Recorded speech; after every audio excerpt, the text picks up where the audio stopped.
Shuklam Bharadaram Vishnum Shashivarnam Chaturbhujam Prasanna ध्यायेत् सर्वविघ्नोपशान्तये Om Sahana Bhavatu Sahanau Bhunaktu Sah Veeryam Karavavahai Tejasvinabadhitamastu ma Vidvishavahai Om Shanti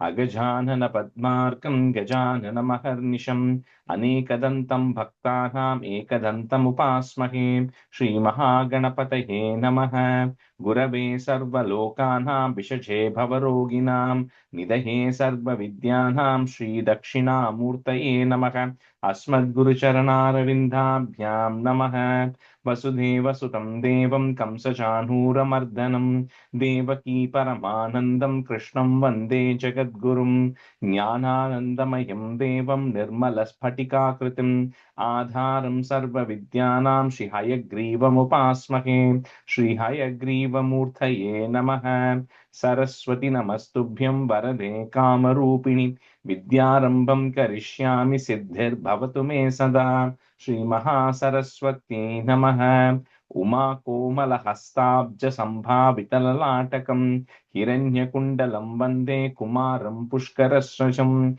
Vetrivel Muruganak Hara Hara Lokaviryam Mahapujyam Sarvarakshakaram Vibhum Parvati Hridayanandam Shastaram Pranamamyakam Swami Sharanamayappa Vagarta Viva Sampraktau Vagarta Pratipattaye Jagadath Pitarau Vande Parvati Parameshwarau Shri Parvati Parameshwarabhyam Namaha Komalam Pujayan Venum Shyamaloyam Kumaraka Veda Vedyam Param Brahma Tasmai Shri Gurave Namaha Asmad Guru Charanarvindabhyam Namaha Shri Krishna Govinda Hare Murare Srinatha Narayana Vasudeva Shri Krishna Govinda Hare Murare Srinatha Narayana Vasudeva Shri Krishna Govinda Hare Murare Srinatha Narayana Vasudeva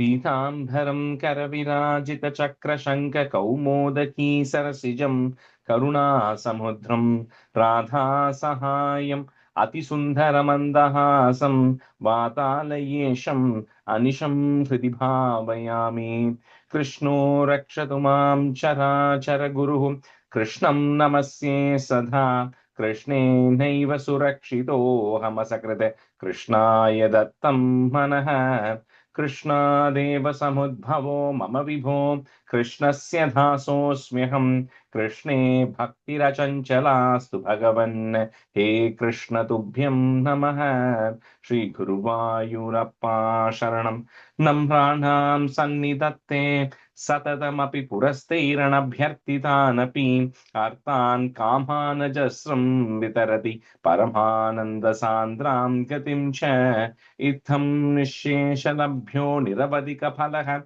Parijato Hare Tvam Kshudram Tam Shakravati Drumam Abhilashati Vyartamarte Prajohyam Shri Guruvayurappa Sharanam Shri Bhattapadam Anisham Hridibhavayami Vamshi Vibhushitakarat Navaniradhabhat Pītāmbharat Arunabimba Phaladaroshtat Purnendu Sundharamukhat Aravindhanetrat Krishnat Param Kimapi Tattvamaham na jane Kairindum Kupinyan Bindu Mirakunnu Niraja Lochana Ninhodhai Yetinu Manyane Kumbirenda Toro Ritiyo Nienne Palekennai Krishna Hare Jaya Krishna Hare Jaya Krishna Hare Jaya Krishna Hare.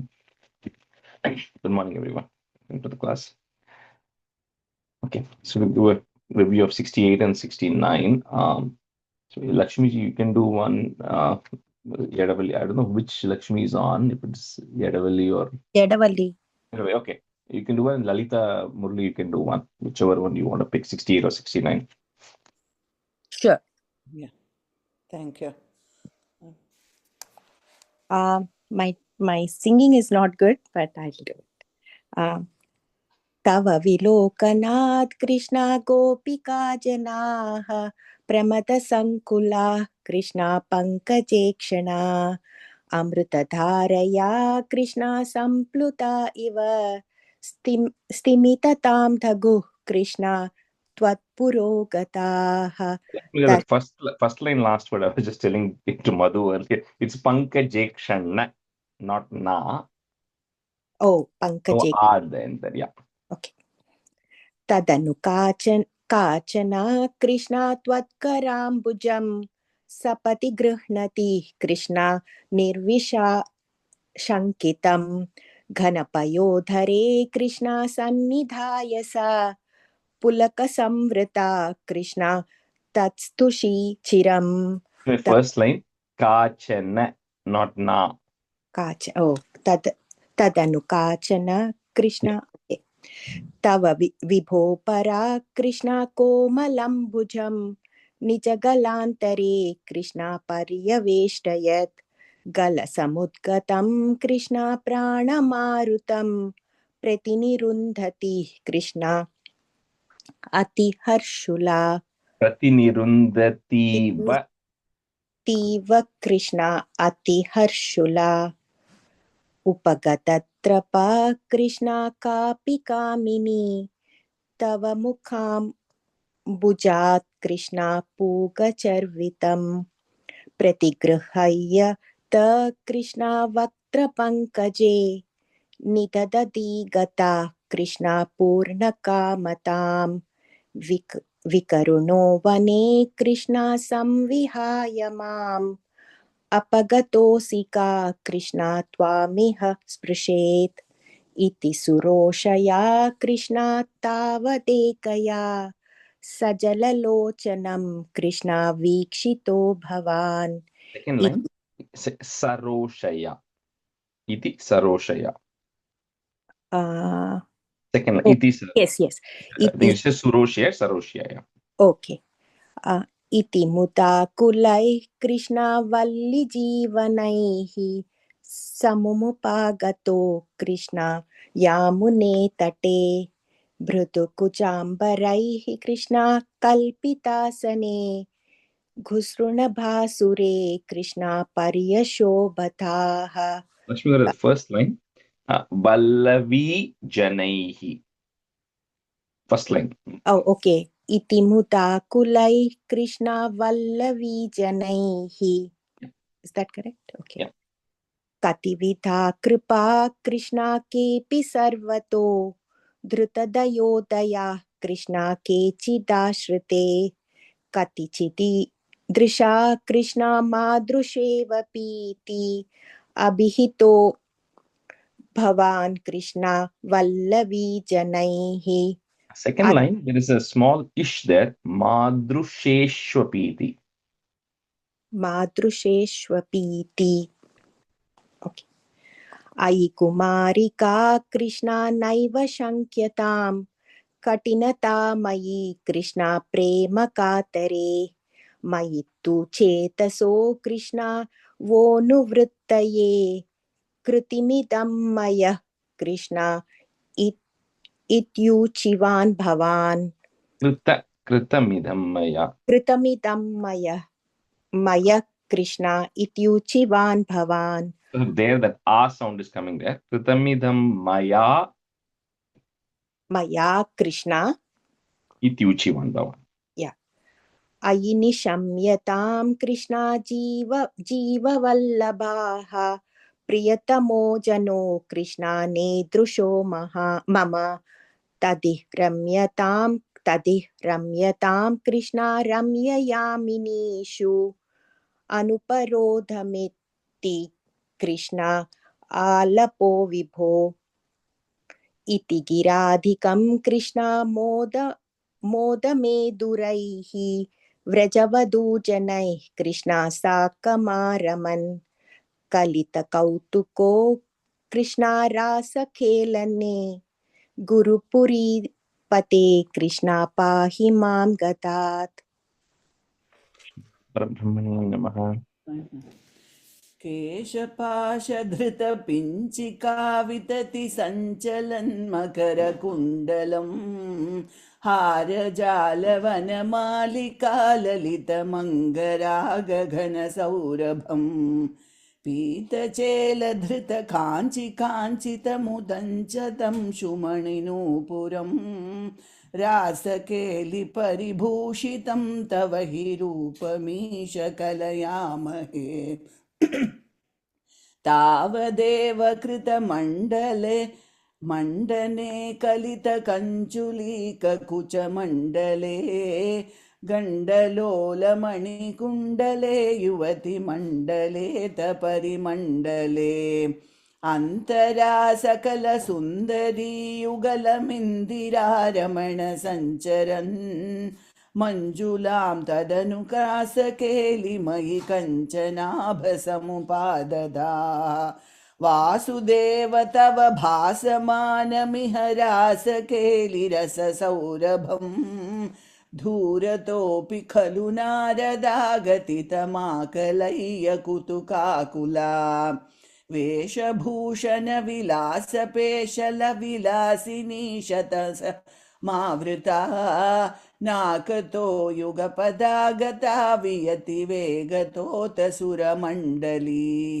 वेणुनादकृतदानदानकलगानरागगतियोजना लोभनीय मृदुपादपातकृतुतालमेलनममोहरम् पाणिसङ्क्वणितकङ्कणं च मुहुरं सलम्बितकराम्बुजं श्रोणिबिम्बचलदम्बरं भजत रासकेलिरसडम्बरम् श्रद्धया विरचितानुगानकृततारतारमधुरस्वरे नर्तनेऽथ ललिताङ्गहारमणिभूषणे सम्मदेन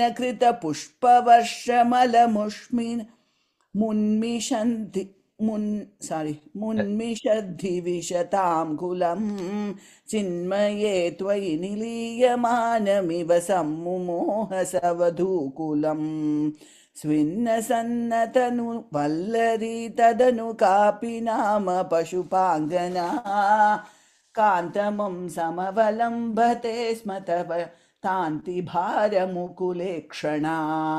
काचिदाचलितकुन्तला नवपटीरसारघनसौरभम् वञ्चनेन तव सञ्चुचुम्बभुजमञ्चितोरुपुलकाङ्कुरा कापि कण्डभुवि सन्निधाय निजगण्डमाकुलितकुण्डलम् पुण्यपूरनिधिरन्ववाप तव भूकचर्वितरसामृतम् इन्दिराविहृतिमन्दिरं भुवनसुन्दरं हि नटनान्तरे त्वामवाप्य दधुरङ्गनाखिमुन सम्मदोन्मदतशान्तरम् गानमीश विरतं क्रमेण किल वाद्यमेलनमुपारतं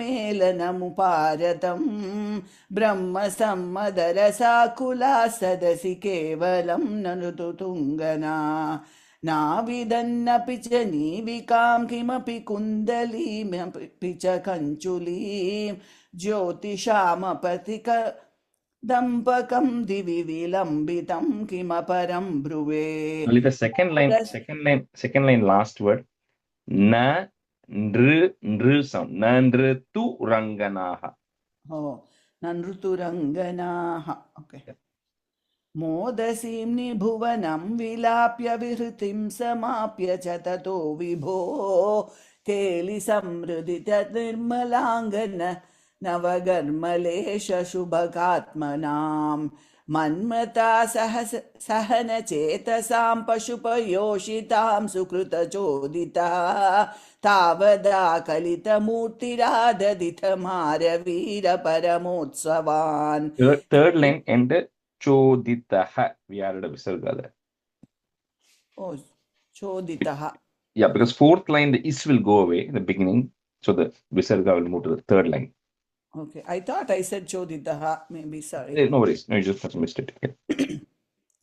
केलिभेत परिलोलिताभिरतिलालिताभिर बलालिभिः स्वैरमीशननुसूरजापयसि चारुनाम व्यधाः काननेऽपि च विसारि शीतलकिशोरमारुतमनोहरे सूनसौरभमये विलेसितविलासिनीशविमोहनं नीशतविमोहनं कामिनी रीतिः यामिनीषु खलु कामनीयकनिते भवान् पूर्णसम्मदरसार्णवं कमपि योगि गम्यमनुभावयन् ब्रह्मशङ्करमुगान् खानपीह पशुपाङ्गनासु बहुमानयन् भक्तलोकगमनीयरूपकमनीय कृष्ण परिपाहि माम्.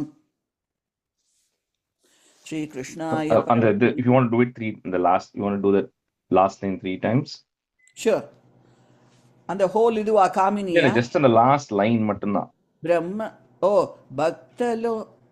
Brahma Shankara Mugana Biha Pashupangana Subahumanayan Bhaktaloka Gamaniya Rupa Kamaniya Krishna Paripahi Mam Bhaktaloka Gamaniya Rupa Kamani. Keep going, yeah. भक्तलोकगमनीय रूपकमनीय Krishna परिपाहि माम्. அந்த line மட்டும் like it's 3 times, just that's how we wrap it up. So the bahumanayan bhaktalokagamaniya roopakamaniya krishna paripahi mam bhaktalokagamaniya roopakamaniya krishna paripahi mam bhaktalokagamani.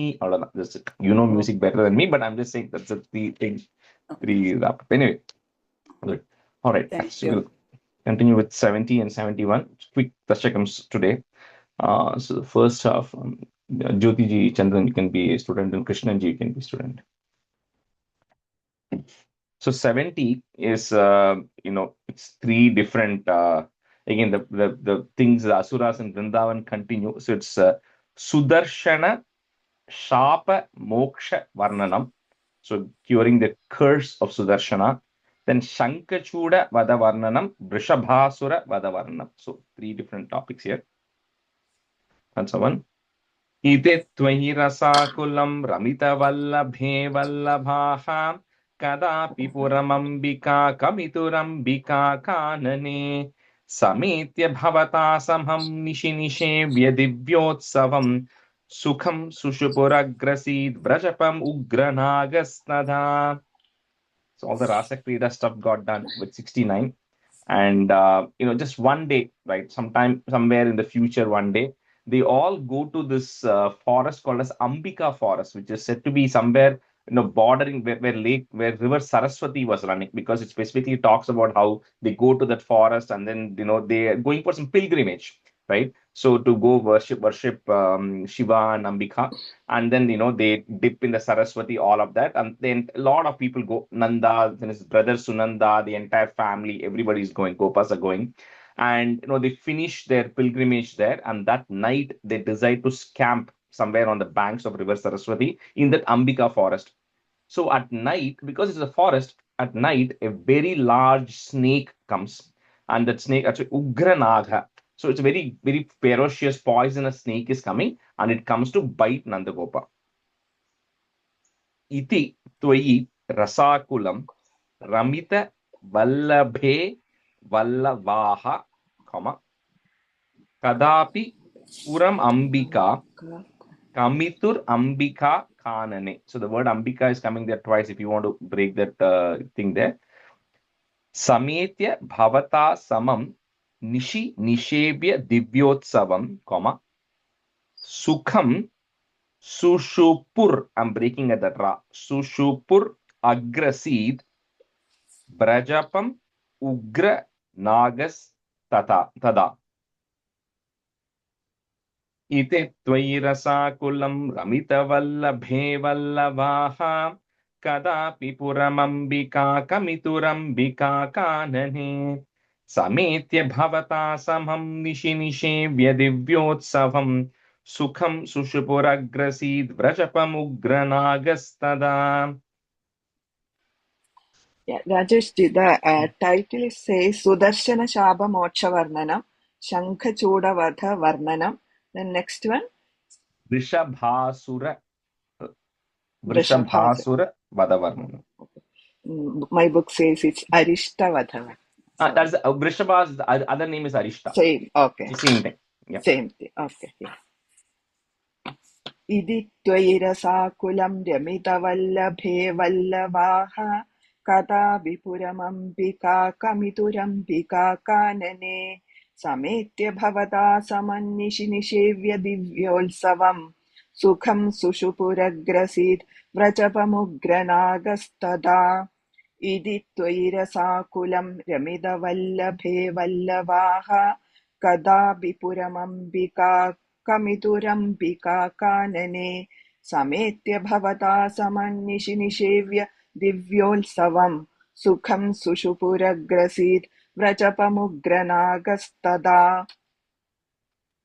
Idi rasa akulam remidavallabhe vallavaha kapatipuramambika kamitumayampika kanane sametya bhavada nasamam nishevya divya ulsavam sukham sushupru agrasid vrajapam ugranagastada.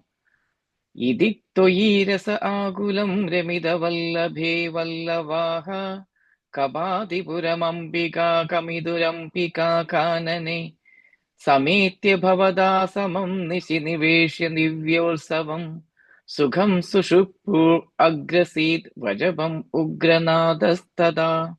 Second line, first word, Kadapi. Katapi. Yeah. Katapi pura. Answer 2. Samun mukamatol mukair abhihate pitasmin balhate amunchati bhavat padenya pahi pahi titaihi tada kalupada bhavan samupagamya pasparshatam bhabau sacha nijam tanum samupasadya vaidyadharim. So when the snake then maybe it must have been a python or something, it just begins to swallow Nandagopa. So when something bites and Nandagopa is yelling out, screaming out, it's the middle of the night. So he's calling out, saying, because Krishna, Rama, because Balarama, Krishna, everybody is there. He calls out, so everybody wakes up.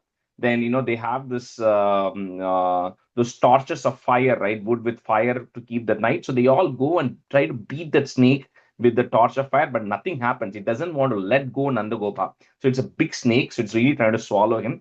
So at that time, Krishna then comes, and Krishna, you just touch, because all these creatures which are there, we don't know what the history of those creatures are, right? But they're all there for some reason, that's what we'll see. So Krishna comes and then he just touches his feet. His feet touches the snake.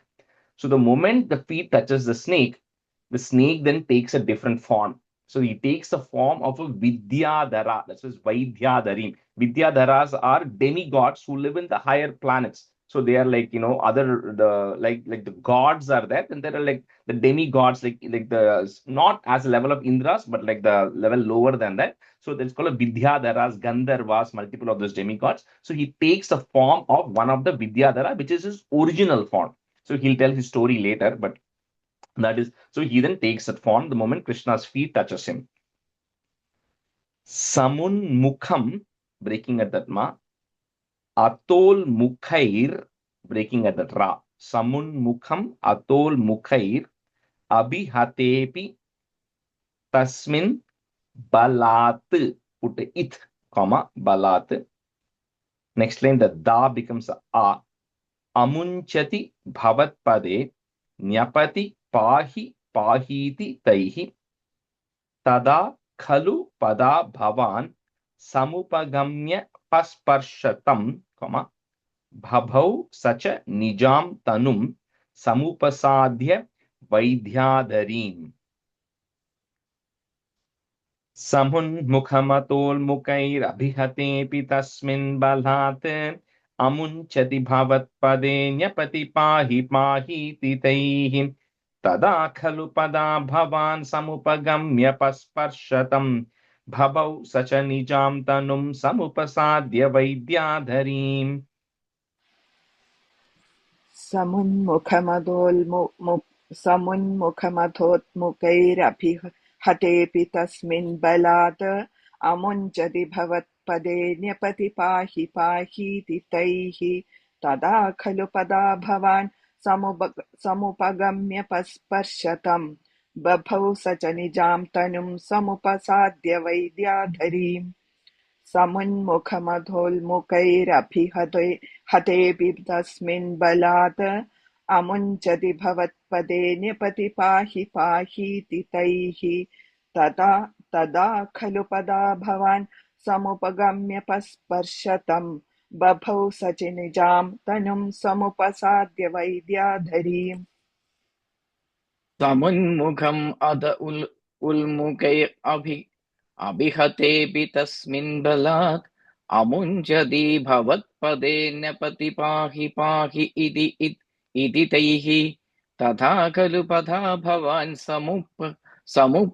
समुपगम्य स्पर्शतम् अभौ स च निजां तनुं समुपासद्य वैद्याधरीम्. Fourth line, first word, babhau. बभौ Yeah. समुन्मुखम् अध अभिहतेऽपि तस्मिन् बलात् अमुञ्चति भवत्पदे न्यपति पाहि पाहि इति तैः तथा खलु पथा भवान् समुपगम्य स्पर्शशदम् बभौ स च निजां तनुं समुपास्यद्य वैद्याधरीम्. Third line. Go ahead. I have a quick question. The first line, Samun Mukha Mathol. My book has Mukara Bhihatepi. It should be Mukaira Bihatepi. Mukaira Bihate. Okay, thank you. Okay, the Mukaihi. So Atol Mukaihi. So Mukai. The Krishna, third line, last word, Basparsha. Sparsha. Okay. Yeah. Sparsham, touch, right? That's just a Sparsha. Sansa 3. Sudarshanadhara Prabhu. Sorry, go ahead.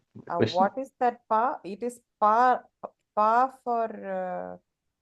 No, it's did touch it. It's like the Sparsham is to touch. Which pa? First pa. Sanskrit first pa. Okay. Pasparsha. Thank you. Stanza 3. Sudarshanadhara Prabho Nanu Sudarshanakyośmyaham Munin Kvachidapahasam Taihamam Vyadurvahasam Bhavatpada Samarpanat Amalatam Gatosmi Tyasau Stuvan Nijapadam Yayo Vrajapadam Chagopa Muda. So the Sudarshana, when he takes his Nijapadam, means he takes up his original form, he's like shining because he's a demigod, he's a Vidyadhara. So he's shining there. At that time, he then tells Krishna. Krishna knows the history, but he's still telling Krishna thanks because he says, I was a well-known Vidyadhara called as Sudarshana. And he was very powerful. He was rich. He was beautiful, very handsome. And he was just roaming all over. He could wander anywhere he wants because all these demigods, within a scale of the 14 worlds, they could go to multiple places. So he was roaming around everywhere. He says once he saw this lineage of the Angirasa Muni, his lineage, rishis, all wandering through the forest or somewhere, and he being a Vidyadhara, he was very proud of his beauty. So he kept thinking, he ridiculed those sages, saying that, how they were not dressed properly, how they were looking very old, and how they were looking very, rugged and, dirty and everything. Well, he was looking very handsome.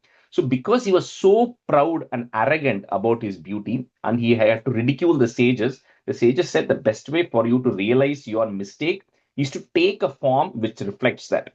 So that you realize that how beauty is not important, right? So all these curses that happen are lessons, because whatever you curse, whatever you treat somebody, you have to realize why you should not treat somebody like that, right? So that is the curse he gets. But then because he's a Vidyadhara, all of these curses, they all have a blessing in the return, saying that eventually when Krishna will come, you will then, when Krishna's feet touches you, you will then realize, and then you'll get your original form, and then you'll become a Vidyadhara again. So that's what happens here. So he says, now because Krishna, your feet has touched, I've gotten my Vidyadhara form. I've realized these mistakes. And then he just, circumambulates Krishna, and then he leaves. And then the Gopas and everybody, they come back home. Sudarshana Dhara Prabho Nanu Sudarshanakhyosmyaham. That word is long word together, one word. Sudarshanakhyosmyaham, comma. Munin Kwachidapahasam Ta ihamam vyadur vahasam bhavat pada samarpanat amalatam. I'm just breaking at that there. Samarpanat amalatam gatosmityasau. One word, comma. Stuvan nijapadam yayau brajapadam cha gopamuda. Sudarshanadhara prabho nanu sudarshanakhyosmyaham munin kvachidapahasam taihamam vyadhurvahasam bhavat padasamarpanadamalatam gatosmi tyasau stuvan nijapadam yayau brajapadam cha gopamudha. The second line, it's Kwajitu Pahasam, right? Kwajitu Pahasam. Kvachid apahasam. Okay. Kwajita Pahasam. Sudarshanadhara Prabho Nanu Sudarshanakhyosmyaham Munin Kwajitapahasam Ta ihamam Vyadurvahasam Bhavat Pada Samarpanadamalatam Gadosmityasau Stuvan Nijapadam Yayau Vrajapadam Chagopa Muda Sudarshanadhara Prabho Nanu Sudarshanakhyosmyaham Munin Kwajitapahasam Ta ihamam vyadhurvahasam bhavat pada samarpanadamalatam gadosmityasau stuvan nijapadam yayau vrajapadam chagopa muda. Sudarshanadhara Prabho Nanu Sudarshanakhyosmi aham Munin Kujit Apahasam Tai Ihamam Vyudhurvahasam Bhavat Pada Samarpanadamaladam Gadosmi Idi Asau Stuvan Nijapadam Yayau Brajapadam cha Gopamuta. A third line, Krishnaji, if you have iti asau, gatos mi iti asau, I think it just joins together as one sandhi as gatos mi tiasau. Gadosmi Tisau. The ti and a become tia, right? So gatos mi tiasau. Gadosmi Tisau. Mi tiasau, and then a comma there.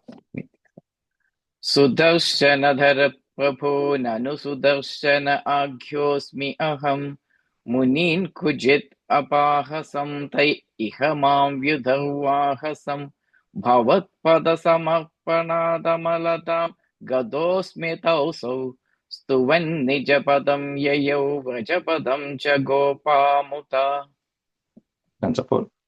Kada bhikhalu sirina bhiharate tvayi stri janaihi Jaharadhanadanuga sakila shanka chudo balaham atidrutamανudrutastamata mukta nari janam rurojita shiromanim halabrite chatasya dhadaha. One quick Sudarshana episode is done there. So another one quick story embedded in just one stanza. So, like Krishna, when you were there, you used to always protect the Gopas and Gopikas. So there was a person called as here Shankachuda. I don't know the context behind that name. There used to be another person called Shankachuda. There's another big story. I don't know if these two are connected though. So this Shankachuda used to be one of the emissaries or messengers of Kubera. So he had like a special jewel on his head. So the Shankachuda once comes and he kidnaps all these Gopikas and then he runs away. So Krishna, you and Balarama chase him, and Krishna again grabs hold of Shankachuda, frees up the Gopikas, and then he gets a jewel from the Shankachuda. So and then he says, Krishna, you come and give the jewel to Balarama and not to any of the Gopikas, because he was worried about which Gopika to give to. So that there's no confusion or nobody gets upset, you then end up giving the jewel to Balarama. So that is the one story which is there. Not much background on this. I don't know what this history of Shankachuda is, but there used to be another asura called Shankachuda. I don't know if any of you have heard of it, but there was another completely different story. I don't know if they're related though. Kadapi khalu sirina biharati tvai stri janaihi. Put a visarga on comma. Stri janaihi. Next line, there is a ir on top of the ja that will go away. Jahara dhanadanugaha. Put a is. Dhanadanugas sa kila shankachudo balaha. Atidrutam, breaking at that ma. Atidrutam anudrutas tamata mukta nari janam, comma. Rurojita shiromanim halabhrite cha tasya dadaha. Halabhrite is the one who carries the hala, which is Balarama. Kadapi khalu sirina biharati tvahi stri janaihi jahara dhanadanuga sakila shankachudo balaha atidrutam anudrutastamata mukta nari janam rurojita shiromanim halabrite cha tasya dadaha.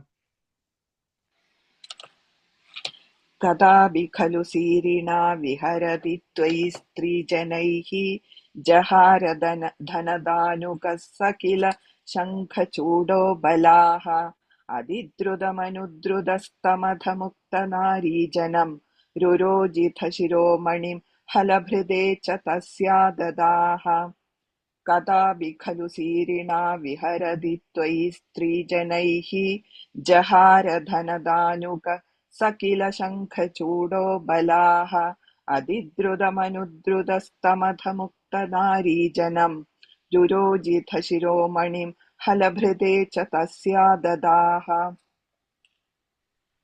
अपाति खलु सीरिणा विहरति त्वयि श्रीजनैः जहारधनधानुगस्किल शङ्खचूडा अपालः अधिद्रुतम् अनिद्रुतस्तथममुक्तनारीजनं रुरोजितशिरोमणिं हलभृदे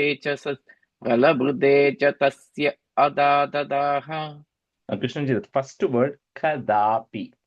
First word, first line. Kadapi khalu sirina.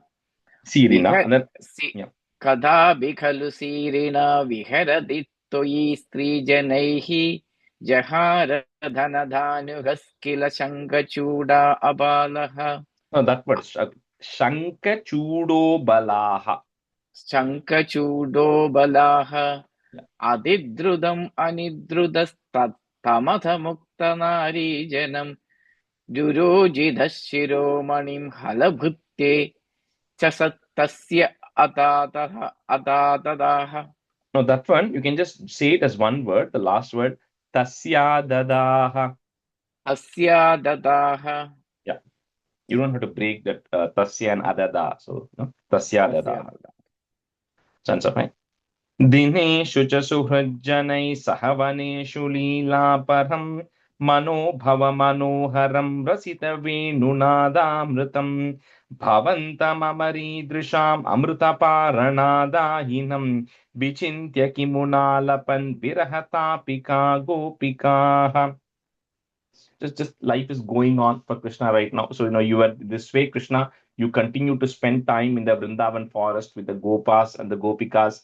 And then, when you like we've seen before, when you play the Venu Nadam, it used to enchant everybody. Everybody used to fall for it. And they all used to love being around you. This Bhaktipad is setting up the stage because Krishna is, the time in Vrindavan is going to come to an end. So he says, everybody's enjoying your time and company in Vrindavan, and even brief moments of separations, they all used to feel very upset and lament over it. And this way you spent your time in Vrindavan for the next few months or years. Dineshu cha suhrij janais saha vaneshu leela param, manobhava manoharam rasita venu nadamritam Bhavantam Amari, breaking at the ma, Bhavantam Amari Drisham, breaking at the ma again, Drisham Amrita Paranadayinam. So as if listening to your Venunadam was, and looking at your beautiful, handsome face, was as if they were consuming Amritam.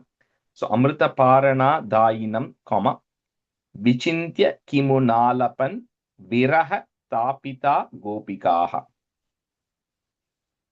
दिनेषु च सुहृज्जनैः सह वनेषु लीलापरं मनोभवमनोहरं रसितवेणुनादामृतं भवन्तममरीदृशाम् अमृतपारणादायिनं विचिन्त्य किमुनालपन् विरहतापिता गोपिकाः. दिनेषु च सुहृज्जनैः सह वनेषु लीलापरं मनोभवमनोहरं रसितवेणुनादामृतं भवन्तममरीदृशाममृतपारणादायिनं विचिन्त्य किमुनालपन् विरहतापिता गोपिकाः. दिनेषु च सुहृज्जनैः सह वनेषु लीलापरं मनोभवमनोहरं रसितवेणुनादामृतं भवन्तममरीदृशाममृतपारणादायिनं विचिन्त्य किमुनालपन् विरहतापिता गोपिकाः.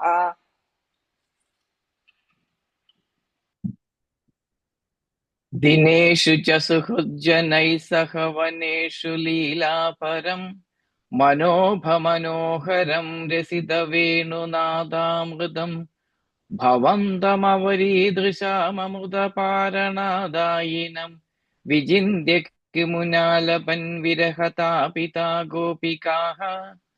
दिनेषु च सुहृज्जनैः सह वनेषु लीलापरं मनोभवमनोहरं रसितवेणुनादामृतं भवन्तमवरीदृशाममृतपारणादायिनं विचिन्त्य किमुनालपन् विरहतापिता गोपिकाः. Answer 6. ராஜேஷ்ஜி Bhojaraja. ஒரே ஒரு சந்தேகம். இந்த 5ல வந்து ஃபர்ஸ்ட் லைன்ல தினேஷு ச சுஹ்ருஜனைசா அங்க வந்து சான்னு போட்டிருக்கு.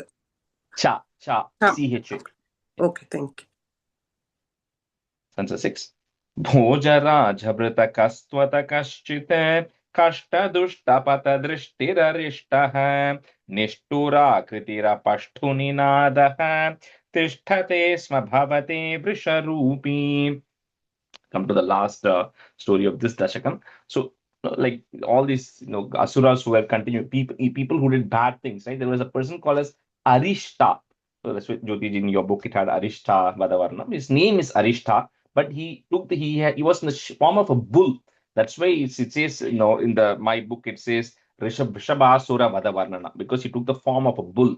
So this Arishta, who is in the form of a bull, he is coming there, and then he comes into the Vrindavan area, and then he starts disrupting all the property there. He just goes, and then because he's looking to get rid of Krishna, but he first comes and like all these villains do, he comes and breaks everything that is actually there, and then he's, making noise and sounds and everything, and then he's just ripping apart everything, and then passing urine and all over the place, destroying the property, looking for Krishna to get rid of him. So he is a Bhojaraja. He means he's an emissary of Kamsa. Bhojaraja means Kamsa. So he's one of the messengers or emissaries of Kamsa. Bhojaraja Britakas Tvata Kaschit, Kashta Dushta Pata Drishtir Arishtaha. If you want to break at that, or Drishtir Arishtaha together. Drishtir Arishtaha. Nishturakritir. Easier to break at that ra if you want.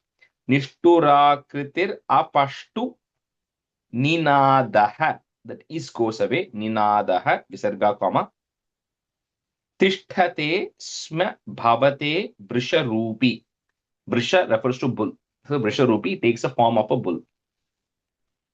Bhojaraja bhrata kastvata kaschit kashta dushta pata drishtirarishtaha निष्ठुराकृतिरपष्ठुनिनादः तिष्ठते स्म भवते वृषरूपी. भोजराजभृतकस्त्वथ कश्चित् कष्टदुष्टपथदृष्टिररिष्टः निष्ठुराकृतिरपष्ठुनिनादः तिष्ठते स्म भवते वृषरूपी. भोजराजभृतकस्त्वथ कश्चित् कष्टदुष्टपथदृष्टिररिष्टः निष्ठुराकृतिरपष्टुनिनादः तिष्ठते स्म भवते वृषरूपी। भोजराजभृतकस्त्वद कश्चित् कष्टदुष्टपथदृष्टिदरिष्टः निष्ठुराकृतिपष्टुनिषादः तिष्ठते स्म भवते वृषरूपी. And the third segment there, Nishthura-kritir apashtu ninadaha. Apashtu. I don't have a... You have kritir ra, right? The ra you Yes. have it. Yeah. Yeah. Or you can say it together. Nishthura-kritirapashtu. Okay. भोजराजभृतकस्त्वद कच्चित् कष्टदुष्टपथदृष्टिदरिष्टः निष्ठुराकृतिरपष्टुनिष्ठ अपष्टुनितादः तिष्ठते स्म भवते वृषरूपी. Stanza 7. Shakvarota jagati dhritiharim murtimesha brihatim pradadhanaha panktimashu parighurnya pashunam chandasam nidimavapa bhavantam. So it was not a normal sized bull. So in some places when you go, if you go to Vrindavan and places, you will see Krishna try to fight a bull, which is this Arishta's episode. So he was a massive sized bull. And so he comes and terrorizes, right? So he comes into the village, he destroys everything, he starts chasing all the cows and all the animals around, and it just creates havoc in there. So at that time, Krishna is like waiting for him on the streets, and in typical Krishna style, he claps to trigger the bull to approach towards him because he doesn't want the bull running to other places. And more importantly, it says, Bhagavatam says very beautifully that Krishna is just making that noise, calling him, but then casually standing with his hands over his friend's shoulder and just waiting for the bull to approach him. So he's just waiting for the bull to approach, and Krishna calls the bull so that he can actually, he doesn't go and disrupt other things. Shakvarota jagati dhriti hari, murtimesha brihatim pradadhanaha panktimashu parigurnya pashunam, chandasam nidimavapa bhavantam.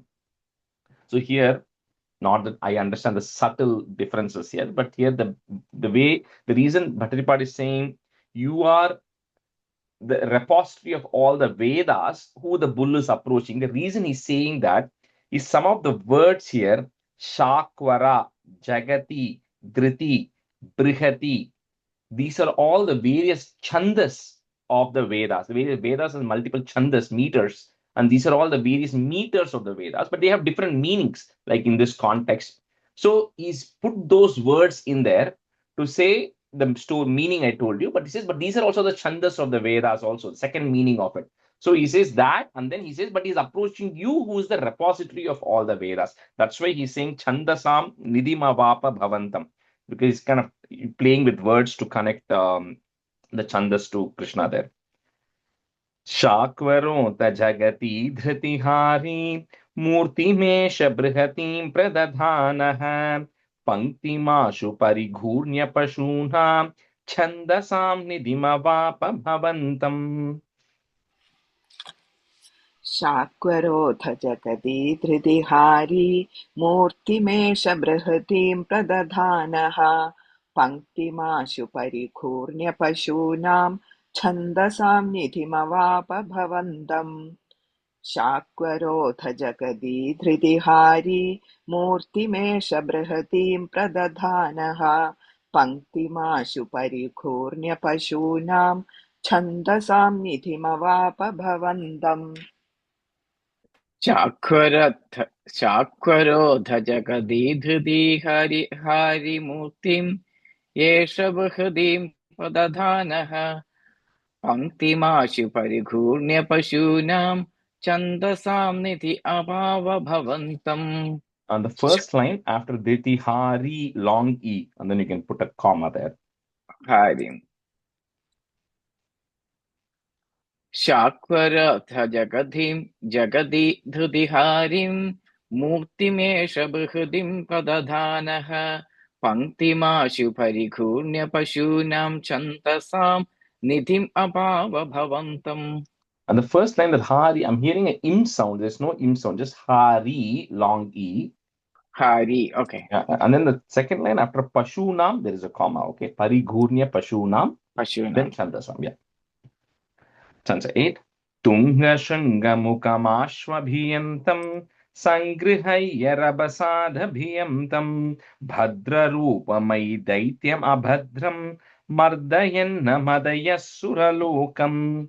So even though he says, even though he was in the auspicious form of a Rishabha, which is a bull, so even though he was in that form, at the end of the day, he was still an Asura. So, the Krishna, then he comes and then Krishna pushes him back with the horns, but then he comes again. So there's a quick fight that actually happens between Krishna and Arishtasura. And Krishna then eventually gets rid of Arishtasura. So although that's the main thing they're trying to say here is, even though he is in the form of a bull, he was just tricking to be in the form of a bull, thinking that nothing would happen. But eventually he is also gotten rid of. Tunga, Shringa, Mukham. If you want to break it, that ma, you can. Mukham, Ashvabhiyantam, comma, Sangrihaya Rabasadhabhiyantam, Bhadra Rupamapi Daityam Abhadram, comma, Mardayanna Madayaha. Put is Mardayanna Madayas Suralokam. Tunga Shungamukhamashvabhiyantam Sangrihaya Rabasadabhiyantam Bhadrarupamapi Daityam Abhadram Mardayanna Madayassuralokam. तुङ्गशृङ्गमुखमाश्वभियन्तं सङ्गृह्यरभसादभियन्तं भद्ररूपमपि दैत्यमभद्रं मर्दयन्नमदयः तुङ्गशृङ्गमुखमाश्वभियन्तं सङ्गृह्यरभसादभियन्तं भद्ररूपमपि दैत्यमभद्रं मर्दयन्नमदयः Tunga Sranga Mukhamashu Abhiyantam Sangrihya Rafasat Abhiyantam Bhadrarupam Abhidaityam Abhadram Magdayan Amadayassuralokam. First line after the comma, Sangrihaya. There's a half ya and a full ya. Grihaya. Sangrihaya. Yeah. Tunga Sranga Mukhamashu Abhiyantam Sangriguhya Rafasad Abhiyantam Bhadrarupam Abhidaityam Abhadram Magdayan Amadayassuralokam. No, that one again. Sangrihaya. Sangrihaya. Yeah, correct. Sangrihaya. We'll just switch halfway. Lakshmi Kamalaji, you can be a student, and Madhu, you can be a student. Rajeshi, can I interrupt in between because Sure. lost areas? அந்த சங்கச்சூடா வந்து அதே சங்கச்சூடா தான அது துளசி's husband. That's what I'm not sure. ஆமா I looked into some பாராயணம் explanations. Yeah. அதே சங்கச்சூடா தான் he has come என்ன சொல்றது அத என்கேப்சுலேட் பண்ணிருக்காரு. Like Krishna is a protectorங்கிறதுக்காக actually Shiva kills and Krishna வந்து அந்த பதிவிரத அதே மாத்த he will go as Shangachuda to Tulasi இல்லையா? Yeah, that's what I know that story, but I didn't know if it was the same story. Okay. What Vatadi has described is like Krishna protects. So இங்க வந்து டைரக்டா சொல்லியிருக்கார். But what they are telling is அந்த சிரோமணி எடுத்து that is a kavajam, Vishnu kavajam which Shangachuda was wearing. So அத அவர் வந்து பலராமருக்கு கொடுக்கிறார். ஒரு எக்ஸ்பிளனேஷன்ல எப்படி வந்திருக்குன்னா he redistributed that energy. அத வந்து வேண்டாத இடத்துல இருந்து he gave it to Balarama. Okay. So in that way he is showing that it is that story. Okay. Okay, maybe that's what it is, right? Because I think that அப்படின்னு the ஒரு Shankar and the explanation பார்த்தேன். So okay, because that and the kavacham or the energy it just says whatever the chuda the what he's putting on his head, maybe it is some kind of a ஆமா, kavacham or அவருக்கு வந்து something which Vishnu was given. கவச்சம் இருந்தது. He Okay, had a Vishnu கவச்சம் and அந்த துளசியோட அந்த சாங்டிட்டியோட சக்தி அது ரெண்டும் அவருக்கு இருந்தது. okay. Thanks So for clarifying. Yeah, அப்படின்னு that's what I பார்த்தேன். wasn't So I sure if just it thought if it was the same Shankar Chuda, because sometimes same they thing. have different, same multiple That is people what having it the is same. telling. Yeah. Okay, all right. Thanks to Lakshmi, Kamalaji, and Madhu. You can be student. Stanza 9. We'll just quickly rush through the last two here. Chitra Madhya Bhagavan Brisha Ghatat, comma, Sustirajani Brisha Stitir Urvyam, if you want to break it, Stitir Urvyam, Vardate cha Brisha Chetasi Bhuyan, comma, Moda Ityabhinutosi, one word, Ityabhinutosi Suraistvam. Let's say 9 and 10 meaning together. Chitramadhya Bhagavan Vrishaghatat Sustirajani Vrishasthitirurvyam Vardhate cha Vrishachetasi Bhuyan Modayityabhinutosi Suraistvam. चित्रमध्य भगवन् वृषघातात् सुस्थिराजनि वृषस्थितिरुर्व्यां वर्धते च वृषचेतसि भूयान् मोद इत्यभिनुतोऽसि सुरैस्त्वम् चित्रमध्य भगवन् वृषघातात् सुस्थिराजनि वृषस्थितिर्वुर्व्यां वर्धते च वृषचेतसि भूयान् मोद इत्यभिनुतोऽसि सुरैस्त्वम् चित्रमद्य भगवन् वृषघातात् वृषस्थितिरुर्व्यां वर्धते च वृषचेतसि भूयान् मोद इत्यभिनुतोऽसि सुरैस्त्वम् चित्रमद्य भगवन् वृषघातात् सुस्थिराजनि वृषस्थितिरुर्व्यां वर्धते च वृषचेतसि भूयान् मोद इत्यभिनुतोऽसि सुरैस्त्वम्. That's one. Aukshakani paridhavat dhuram vikshyatamyamihoksha vibhedi ittamata hasitai sah gopaihi gehagastvam havavata puresha. Previous stanza just says because getting rid of that Arishta was also because he was also a troublemaker. So the gods and Indra are very happy, Krishna, that you got rid of Arishta. And then with all this, you all go back home. And the boys make fun of Krishna because Krishna is supposed to protect all the cows and the bulls and everything. But here he had got rid of a bull. So they are, making fun that, all the bulls are going to run away from Krishna from now on. But, he was an Asura anyways. Anyway, so with this Sachakam comes to an end and they return back home. Aukshakani paridhavat duram, comma, vikshyatam. So I'm just going to break this into three parts, but if you want to, vikshyatam ayam, so breaking at the smas, vikshyatam ayam ihoksha vibhedi ittamata hasitaihi, put a is hasitais saha gopaihi visarga, comma. Next on the gehagas, there is a ir that will go away. Gehagas twamava vata puresha. Aukshakani paridhavata dhuram vikshyatamyamihoksha vibedhi ittamata hasitai saha gopaihi gehagas twamava vata puresha.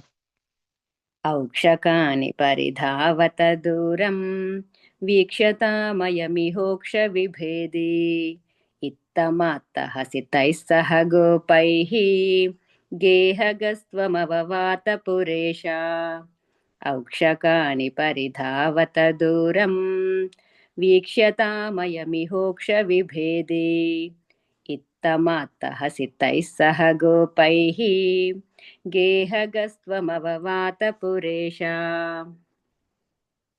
औक्षकाणि परिधावत दूरं वीक्ष्यतामयमिहोक्षविभेदी इत्यमात हसितैः सह गोपैः गेहगस्त्वमववात पुरेश Madhu, second line. Itham. There is no ya sound there. It's itham ata. Itthamat. Yeah, itham ata. Yeah. I don't have the itham. Yeah, because I heard you say a ya sound there. Sorry, itthamat. Yeah, correct. औक्षकाणि परिधावत दूरं वीक्ष्यतामयविमोक्षविभेदी इत्थमात्तसहितैः सह गोपैः गेहगस्त्वमववात पुरेश. Shri Krishnaya Parabrahmane Namaha. Okay. Dasakam 71. It's last of the battle with the Asuras in Vrindavan. Keshi Vadha Varnanam. Vyomasura Vadha Varnanam Cha. Stanza 1. Yatneshu sarveshwapi navakeshi keshi sabhojeshi tirishta bandhuhu tvam sindhujavapya itiva matva sampraptavan sindhujavajirupaha. So there's a little bit of a story which actually happens before this first stanza happens, which Bhattaripat tells a little later, but I'm going to tell it a little earlier so you get the flow of things. So all these things are happening, right? Now, Kamsa, we have not gone back to Kamsa for a long time. Kamsa has no idea still Krishna is the eighth child, right? But this Kamsa's time has to come to an end, right? So as always, the best person to go mediate that thing is Sri Narada. So he goes to Kamsa, and then he goes and tells to Kamsa that I know you're still looking for the eighth son of Devaki and Vasudeva. I'll tell you who it is. And then he goes literally lays out everything that has happened. Right? He says that the 6 children are gone. The 7th was actually Balarama who got exchanged. And then the girl who came was really not this daughter of Devaki and Vasudeva. The 8th son is actually Krishna. He's the one who has been killing all the Putana and all this, the Dhenukasura, all of these people who you are emissaries. This is the boy who's been killing. And he's the one who's residing in Vrindavan. So he kind of tells all the details to Kamsa. Narada goes and does. So Kamsa gets very upset. The first thing he does is he takes his sword and goes to kill Vasudeva and Devaki because they have been tricking him, right? He felt like they've tricked him all these years. So he goes to kill. So Narada says, what is the use of getting rid of Vasudeva and Devaki at this point? Anyway, they can't do anything. The person you are looking after for is Krishna. So he then says, don't kill Vasudeva and Devaki. So while they were released, Kamsa puts them in jail again because he's just upset with Vasudeva and Devaki that, they've been tricking him, all these things. So he then puts them back in jail. And then he tells this Keshi, who is one of his very prominent supporters, to then go kill Krishna. So when all the others did not necessarily come at the specific instruction of Kamsa to go and do it, but they were all going and, like Putana, of course, was going and trying to kill all the babies because they were looking for who's the 8th baby. They didn't know that. In this case of Keshi, he's specifically coming to get rid of Krishna, right? So here, Bhattaripat starts with saying that, this Keshi, he was a demon in the form of a horse. So Sindhu means Sindhu means a horse also in this case, but Sindhu also means an ocean, right? So he says he came in the form of, this is Bhattaripat playing with words. He's saying he came in the form of a Sindhu horse because he thought, Krishna, you like people who are from Sindhu. What does that mean? The people who are from Sindhu means the people who are from the ocean, which is Mahalakshmi, came from the ocean of milk. So he says, because Krishna Narayana, you married Mahalakshmi, you have a favoritism to Sindhu. So he came in the form of a Sindhu. This is Bhattaripat is playing with words. But anyway, this Keshi is coming in the form of a horse to get rid of Krishna. Yatneshu sarveshwapi nava keshi, keshi sa Bhojeshitur ishta, if you want to break it, or Bhojeshiturishta bandhuhu tvam sindhujhavapya itiva matva, सम्प्राप्तवान् सिन्धुजवाजिरूपः यत्नेषु सर्वेष्वपि नावकेशी Keshi स भोजेशितुरिष्टबन्धुः त्वां सिन्धुजावाप्य इतीव मत्वा सम्प्राप्तवान् सिन्धुजवाजिरूपः. I have a quick question. I have in the third line, I have tvam. It's twam, right? Twam, yeah. यत्नेषु सर्वेष्वपि नावकेशी Keshi स भोजेषि तुरिष्टबन्धुः त्वां सिन्धुजावाप्य इतीव मत्वा सम्प्राप्तवान् सिन्धुजवाजिरूपः यत्नेषु सर्वेष्वपि नावकेशी केशी स भोजेषि तुरिष्टबन्धुः त्वां सिन्धुजावाप्य इतीव मत्वा सम्प्राप्तवान् सिन्धुजवाजिरूपः यत्नेषु सर्वेष्वपि नावकेशी केशी स भोजेषि तुरिष्टबन्धुः त्वां सिन्धुजावाप्य इतीव मत्वा सम्प्राप्तवान् सिन्धुजवाजिरूपः यत्नेषु सर्वेष्वपि नावकेशी केशी स भोजेषि तुरिष्टबन्धुः त्वां सिन्धुजावाप्य इतीव मत्वा सम्प्राप्तवान् सिन्धुजवाजिरूपः. That's it too. Vaji na horsa, Vaji Rupaha na. Yeah, Mama. Sindhu, Vaj, multiple word. I believe Vaji should, because it says Vaji Rupaha, which means I'm assuming Vaji means a horse. Stanza 2. गन्धर्वतामेष गतेऽपि रूक्षैर्नादैः समुद्वेजित सर्वलोकः भवद्विलोकावधिगोपवाटीं प्रमर्द्य पापः पुनरापतत्वाम्. Again, here playing with the word, Gandharva. So because that is another, Gandharva could mean horse, but Gandharvas also are like the Vidyadharas, like we saw. They're also the demigods, and they are very good in music. So he says while he's a Gandharva, aka a horse, he doesn't sing, he doesn't create good music like the Gandharvas, the demigods. Instead, horses neigh, right? So the sound that comes from the horse is not that that musical. So this Keshi is neighing, although he's a Gandharva. And then, like what Arista did previously, like all the villains do in the movie, he comes and first destroys all the property. So that's what he also does. Keshi comes into Vrindavan, just creates a havoc and just breaks everything apart. And because it's a horse, he goes at very fast speeds. So very fast he's coming and then destroying everything. Gandharva Tamesha Gatopi Rukshair, put a plus there, Rukshair, Nadaihi, put a is, Nadais, Samudvejita, Sarva Lokaha. So that line will be together. Bhavat Vilokavadhi Gopavatim, comma, Pramardya Papaha, put a F, Papaf, Punarapatatvam. Gandharvatamesh gatepi Gandharvatamesh gatopi rukshair nadai samudvejita sarvalokah bhavat vilokavadhigopavatim pramardya papah punarapatatvam.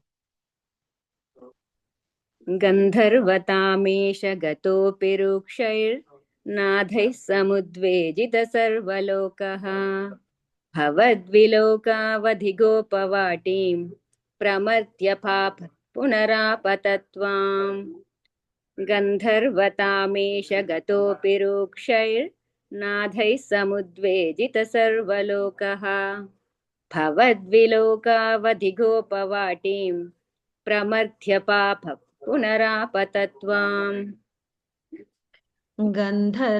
गन्धर्वतामेष गतोऽपि रूक्षैर्नादैः समुद्वेजित सर्वलोकः भवद्विलोकावधिकोपवाटीं प्रमर्द्य पापः पुनरापतत्वाम् गन्धर्वतामेष गतोऽपि रूक्षैर्नादैः समुद्वेजित सर्वलोकः भवद्विलोकावधिगोपवाटीं प्रमर्द्य पापः पुनरापतत्वाम्।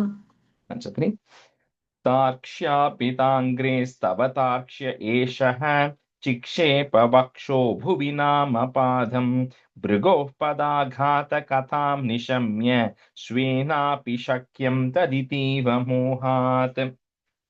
So Krishna is standing there. He says, Krishna, on this Keshi is coming, and what he tries to do is, because it's a horse, right? He has 4 feet. So with his front 2 feet, he tries to kick you in the chest. He says, why is he trying to kick you in the chest? Because he knows that if anybody kicks you in the chest, you won't do anything. So he is referring to the Bhrigu's example. He says, when Bhrigu Muni came and kissed Narayana in the chest, Narayana did not do anything to Muni. So Keshi thought it was okay to kick you in the chest. So he tries to come and kick. He doesn't actually get to kick, but he tries to come and kick you in the chest when you are standing there. And here Tarksha refers to Garuda. He says, because you who has your feet on Garuda, on you, this Keshi is trying to hit with his feet. Tarkshar pitangres, one word. Tarkshar pitangres tava tarkshya eshaha. Put a visarga. Eshaha, comma. You will have to add it. It won't be there. Eshaha. Chikshepa baksho bhuvi nama padam. Brgoho. Put a F. Brgoh. Padaghata katam nishamya, comma. Svenapi shakyam taditiva mohat. तार्क्ष्यार्पिताङ्घ्रेस्तव तार्क्ष्य एषः चिक्षेप वक्षो भुवि नामपादम् भृगोः पदाघातकथां निशम्य स्वेनापि शक्यं तदितीव मोहात्. तार्क्ष्यार्पिताङ्ग्रेस्तव तार्क्ष्य एषः चिक्षेप वक्षो भुवि नामपादम् भृगुः पदाघातकथां निशम्य स्वेनापि शक्यं तदितीव मोहात्. तार्क्ष्यार्पिताङ्ग्रेस्तव तार्क्ष्य एषः चिक्षेप वक्षो भुवि नामपादम् भृगुः पदाघातकथां निशम्य स्वेनापि शक्यं तदितीव मोहात्. तार्क्ष्यापिताङ्घ्रेस्तव तार्क्ष्य एषः चिक्षेप वक्षो भुवि नामपादम् भृगोः पदाघातकथां निशम्य स्वेनापि शक्यं तदितीव मोहात्. तार्क्ष्यार्पिताङ्घ्रेस्तव तार्क्ष्य एषः चिक्षेप वक्षो भुवि नामपादम् भृगोः पदाघातकथां निशम्य स्वेनापि शक्यं तदितीव मोहात्. प्रपञ्चयन्नस्य खुराञ्चलं द्राक् अमुञ्च चिक्षेपित दूरदूरं सम्मूर्छितोऽपि ह्यतिमूर्छितेन क्रोधोष्मना खादितुम् आदृतस्त्वाम्. So when he tries to kick, but he doesn't get to kick, Krishna dodges his kick. And then when he's there, then he's able to, Krishna pushes Keshi out. So to long distance, he's able to just push him back. But then he doesn't stop. He comes back again to fight. And like most horses do, he has his mouth open wide as if he wants to swallow Krishna. And then with a lot of aggression, he is now coming. He wakes up. He was initially faints, but he wakes up, comes running towards Krishna to swallow him with his mouth open. Pravanchayannasya Kuranchalam Drak. So you'll have a ga there. That ga, we're going to break it into a ik and a a. So Drak, comma. Next word starts with the a. Amuncha chikshepita dura duram. Sammurchitopi hyati murchitena. One word. Hyati murchitena, comma. Krodhoshmana khaditum, breaking at that ma, khaditum adrutas tvam. Pravanchayannasya khuranchalam drak amuncha chikshepita dura duram sammurchitopi hyati murchitena क्रोधोष्मना खादितुम् आदृतस्त्वाम् प्रवञ्चयन्यस्य कुराञ्चलन्द्राक् आमुञ्च चिक्षेपि तदूरदूरम् समूर्छितोऽपि ह्यतिमूर्छितेन क्रोधोष्मना खादितुमादृतस्त्वाम्. one place you put an oh, I think amuncha. I think you said amuncha or something. Amuncha chikshepita.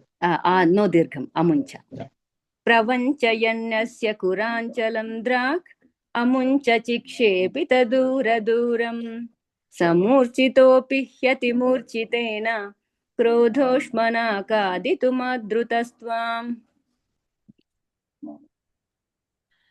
प्रवञ्चयन्नस्य खुराञ्चलं द्राक् अमुं च चिक्षेपिथ दूरदूरं सम्मूर्छितोऽपि ह्यतिमूर्छितेन क्रोधोष्मणा खादितुमादृतास्त्वाम् प्रवञ्चयन्नस्य खुराञ्चलं द्राक् अमुं च चिक्षेपिथ दूरदूरं सम्मूर्छितोऽपि ह्यतिमूर्छितेन क्रोधोष्मणा खादितुमादृतस्त्वाम्.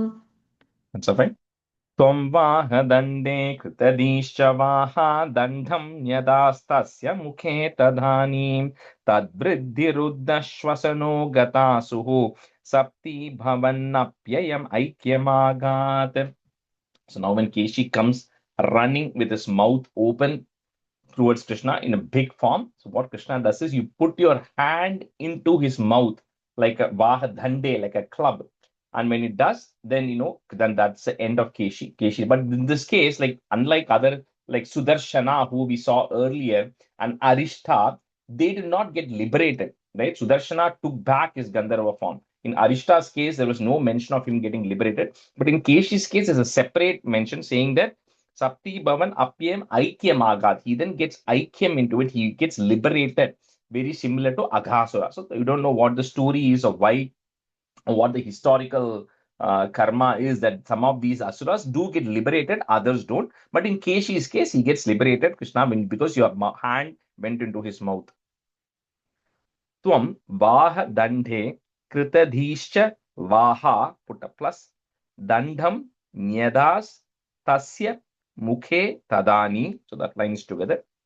Tad briddhi ruddha shwasano gatasuhu, comma, sapti bhavannapyayam, breaking at that ma, sapti bhavannapyayam aikyamagat. त्वं वाहदण्डे कृतधीश्च वाहादण्डं न्यधास्तस्य मुखे तदानीं तद्वृद्धिरुद्धश्वसनो गतासुः सप्ती भवन्नप्ययमैक्यमागात्. This is Baha Dandam or Vaha Dandam? Vaha Dandam.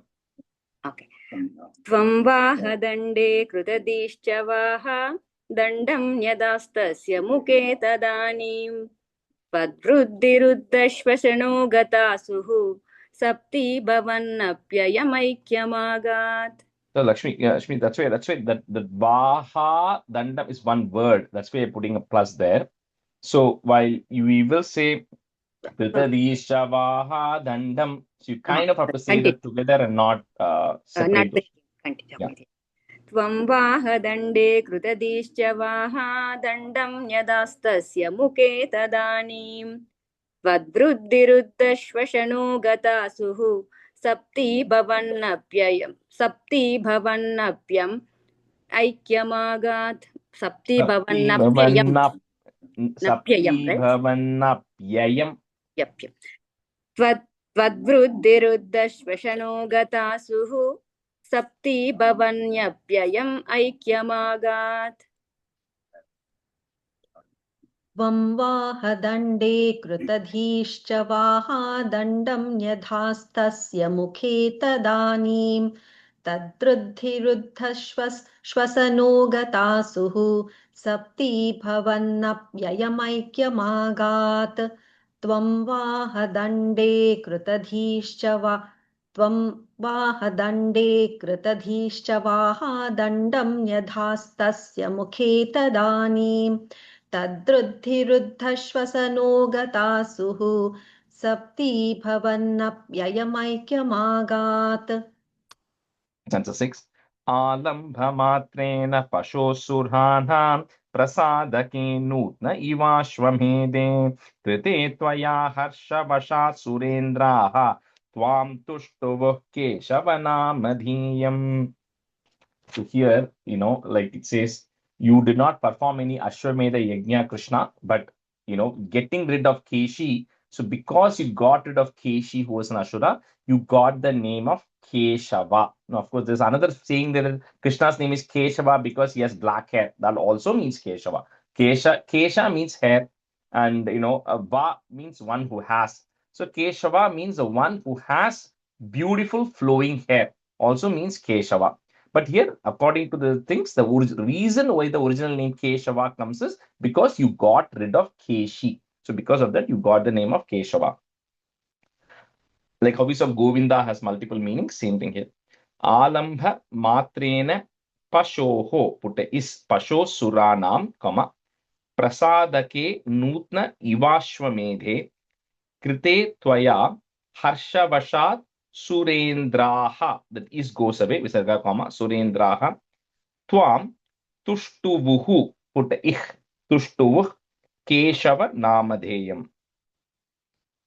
आलम्भमात्रेण पशोऽसुराणां प्रसादके नूत्न इवाश्वमेधे कृते त्वया हर्षवशात् सुरेन्द्राः त्वां तुष्टुवुः केशवनामधेयम्.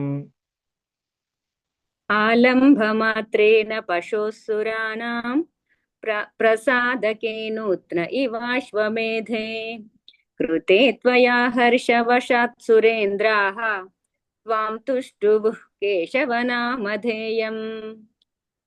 आलम्भमात्रेण पशुःसुराणां प्रसादके नूत्न इवाश्वमेधे कृते त्वया हर्षवशात् सुरेन्द्राः त्वां तुष्टुवुः केशवनामधेयम्. आलम्भमात्रेण पशुसुराणां प्रसादके नूत्न इवाश्वमेधे कृते त्वया हर्षवशात् सुरेन्द्राः त्वां तुष्टुवुः केशवनामधेयम्. आलम्भमात्रेण पशुसुराणां प्रसादके नूत्न इवाश्वमेधे कृते त्वया हर्षवशात् सुरेन्द्राः त्वां तुष्टुवुः केशवनामधेयम्. We'll do a couple more stanzas today. Kamsayate shauri sutatvamuktva tam tadvadotkam pratirudhya vacha praptena keshikshapana vasane Srinaradena tvamabhishtuto bhuhu. So here is where Bhattaripad is telling about the conversation that happens between Kamsa and Sri Narada. But in the sequence of events, the conversation happens between Kamsa and Narada. Then Kamsa sends Keshi.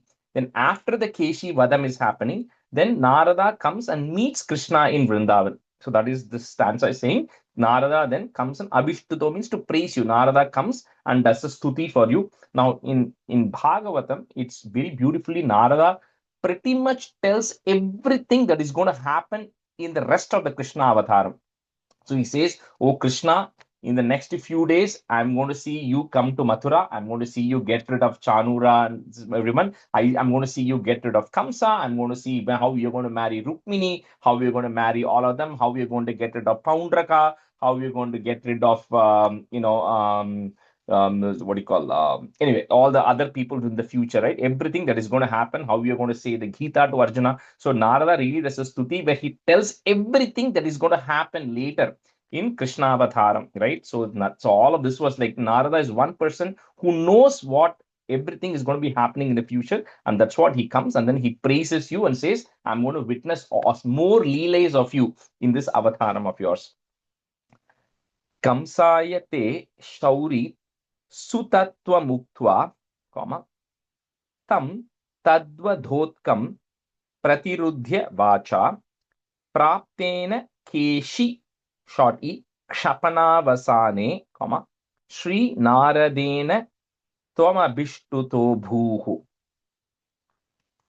Kamsahyate shauri sutatva muktva tam tadvadhotkam pratirudhya vacha praptena keshikshapanavasane Srinaradena tvamabhishtuto bhu.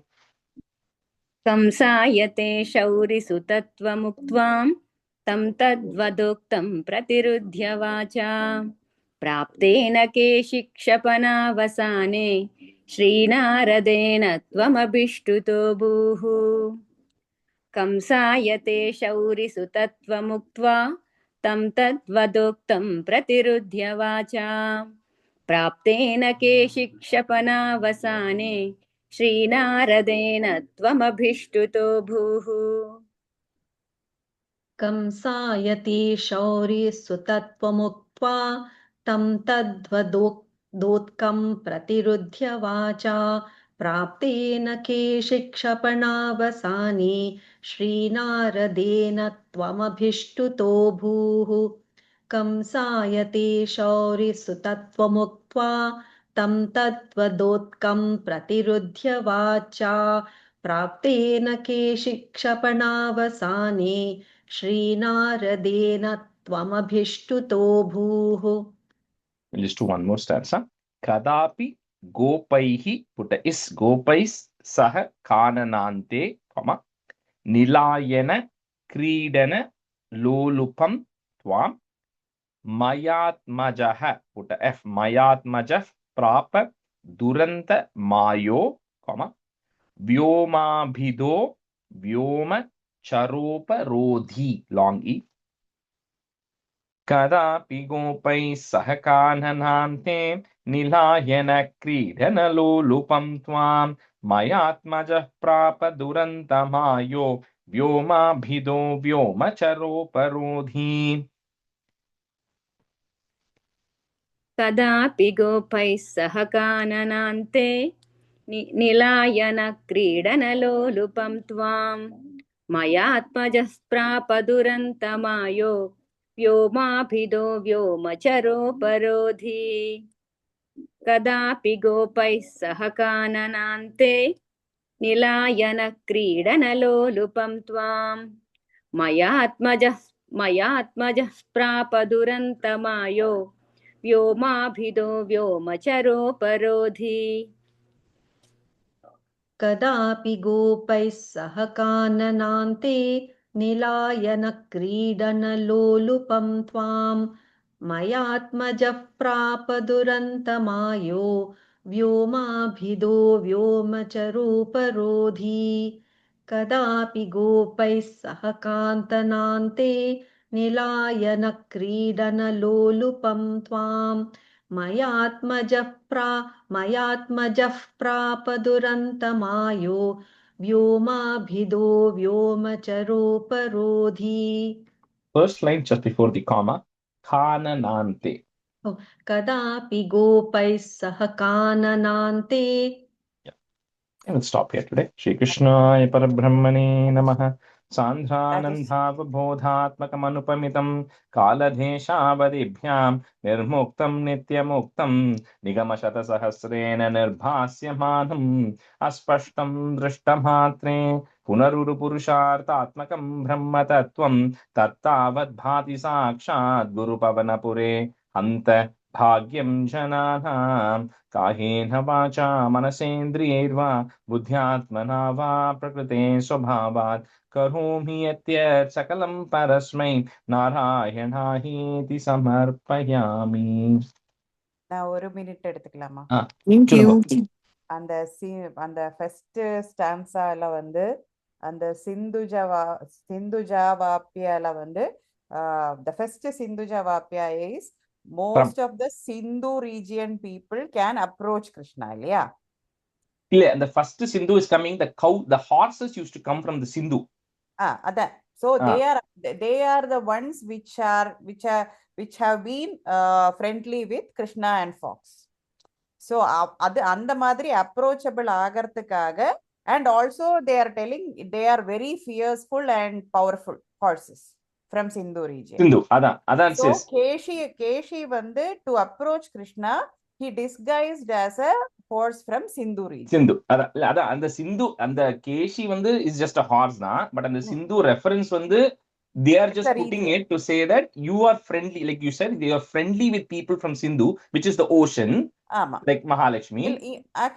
அல்ல ஆக்சுவலா அவ வந்து அப்படியும் ஒரு explanation இருக்கு which is like Mahalakshmi.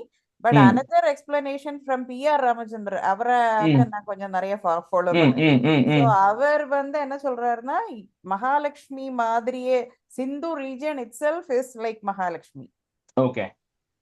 And from Sindhu, that so he disguised as the horse from Sindhu region. Yeah. Correct. But on the Sindhu, the ocean is the second Sindhu, ocean was a reference. Yeah, absolutely. Okay, thanks everyone. Next week we won't have a class, of course. Navaratri and all of you are busy, so next Sunday we won't have the class. And Sunday anga idu irukku illaya sir, Rajesh ji, idu நம்ம ஹோமம் இருக்கு இல்லையா? Yeah, ஹோமம் இருக்கு Grace Lake la, correct. Yeah. Okay. All right. Thank you everyone. Thank you. Happy Navaratri everyone. Happy Navaratri all. Happy Navaratri all of you. Bye. Thank you.